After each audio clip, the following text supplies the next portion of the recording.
காலையில் போட்ட சப்பாத்தி மீந்து போச்சுன்னா ஒரு டிஃபன் பாக்ஸ்லையோ இல்லை ஹாட் பாக்ஸ்லையோ காற்று போகாத மாதிரி நல்லா மூடி வச்சுருங்க. சாயங்காலம் ஸ்கூல் விட்டு வர குழந்தைங்களுக்கு இந்த மாதிரி செஞ்சு கொடுங்க, விரும்பி சாப்பிடுவாங்க. ஒரு சப்பாத்தியை எடுத்துகிட்டு இந்த மாதிரி ரோல் பண்ணிவிட்டு மெலிசாக கட் பண்ணிக்கலாம். நான் 2 சப்பாத்தியை இந்த மாதிரி கட் பண்ணி வச்சுருக்கேன்.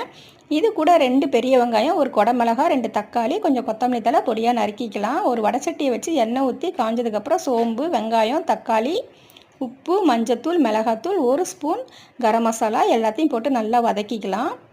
இப்போது அந்த நறுக்கி வச்ச குடமிளகாயும் போட்டு 2 வதக்கிட்டு இது கூட நான் 2 முட்டை எடுத்து வச்சுருக்கேன். 2 முட்டையை உடச்சி ஊற்றி 2 நிமிஷம் வதக்குனா போதும், ஜாஸ்தி வதக்க வேண்டாம். அப்போ தான் இந்த சப்பாத்தியில் இந்த கிரேவி மாதிரி இருக்கிறதெல்லாம் நல்லா மசாலா ஒட்டும்.